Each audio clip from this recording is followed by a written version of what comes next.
as we've seen, anything can happen, even coming to the last lap to the checkered flag. Well, you can hear the crowd coming to their feet. Pace car is off. It's Halloween. The monster on this day is this track. It eats race cars for lunch. 500 miles of terror for the drivers, 500 miles of excitement for us. And as they come through the tri-oval, we get ready for the biggest race in the chase. We're green at Talladega.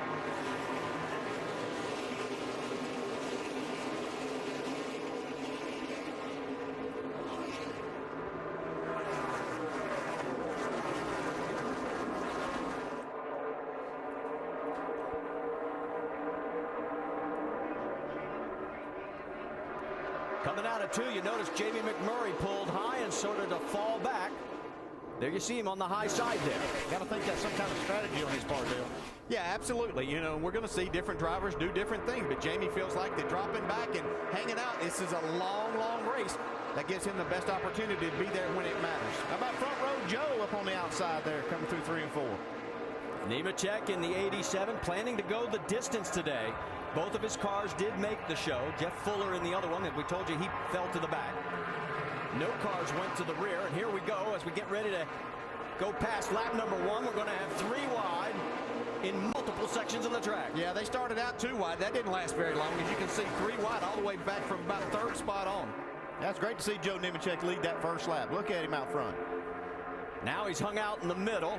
Now he goes to the high side. Going to get a big push. Got Dale Jr. right behind him. Boy, he played that perfectly, too, and that's what we'll have to see all day. That's a chance you take, pulling in front of those cars, but, man, you can get a nice push. Here goes Boyer down low with Montoya behind.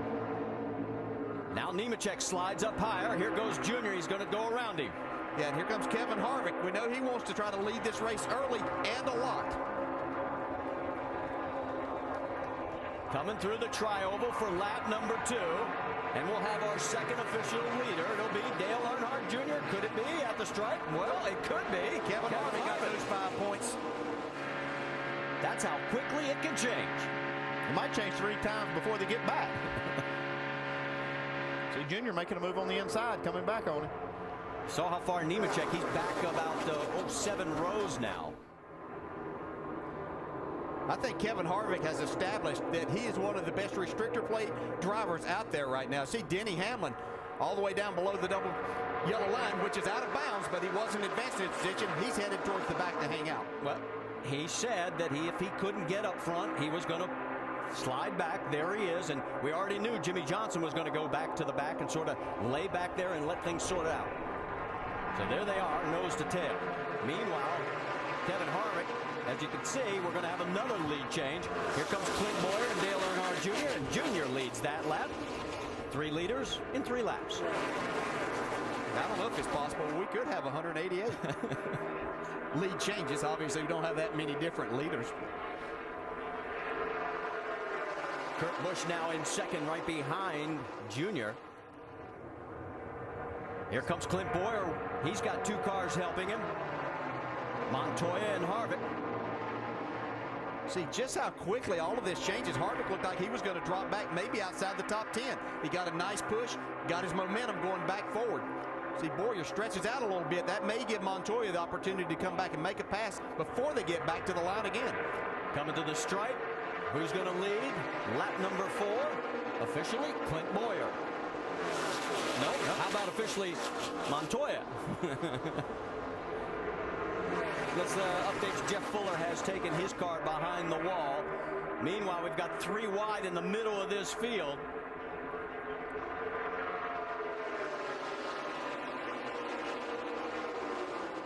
Bobby Labonte right there. And here comes Montoya. He's lost his drafting partner for the second. Uh-oh, look at Harvick there. He almost got tagged. Yeah, you got to be careful. Casey Mears. Harvick had that moment of indecision, and that could have been very costly. We'll see a lot more give and take in those type situations right now. If we get down towards the end, literally in the last 20 laps, you'll see guys fill those holes much more quickly, and then that's whenever problems start to happen. Well, can we have our 5th different leader in 5 laps coming to the stripe? How about, yes, Casey Kane takes over the top spot. I told you this was going to be fun. Kane loses his drafting help as Junior goes right around him, and look at the fans on the backstretch. Junior Nation up on its feet again. Yeah, a lot of bump drafting right there. These guys have to be careful. See Montoya, I think he got kind of shoved out of the way right there. And he is going to lose quite a bit of ground, pulls back into line, and still has to get back up to speed. When you crack the throttle here, it takes a long time to get back up. Vince, what's the story on the 42? Well, just as planned, he wanted to lead a lap, snap up those 5 bonus points, and then slip to the back where he finds it going to be a little less dangerous. So not a problem at all for the 42 of Montoya. Well, all these guys are running up front. We're really getting a sense of this two-car hookup. You see these two teammates, the 31 and 33. They've really locked in these last 3 quarters of the lap. You see just how much they gain by doing that. Well, and the two Dodgers are doing the same there. Look at Brad Keselowski with the help of Sam Hornish Jr.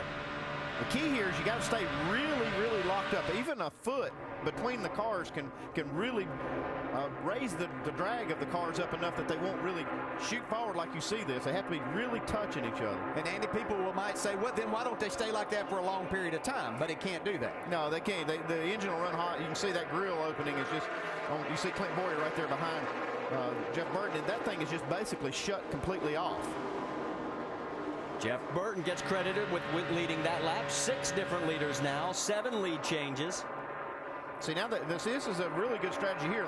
They'll swap positions and see if they can hook back up again, and that way they can cool their engines back, you know, to a normal range. Yeah, and here comes a guy, Robbie Gordon, has started 42nd, I think, on the grid. He's trying to take the lead with Kevin Harvick's push. You're absolutely right. From 42nd in 7 laps, here he is moving to the front. On the high side, you've got Keselowski. Yeah, he may not make it back as the leader. You can see Harvick had to get off his bumper. He gave him such a shove out there. I think Robbie's going to get hung in the middle here. Might be getting a bump draft right here, though. While all this is going on, 5 chase contenders are 35th or deeper in the field. They're playing it safe. I think that's by design. Yep. Boyer leads that lap. Kurt Busch second. Earnhardt, Robbie Gordon, Keselowski credited with 5th. See another good drafter up front.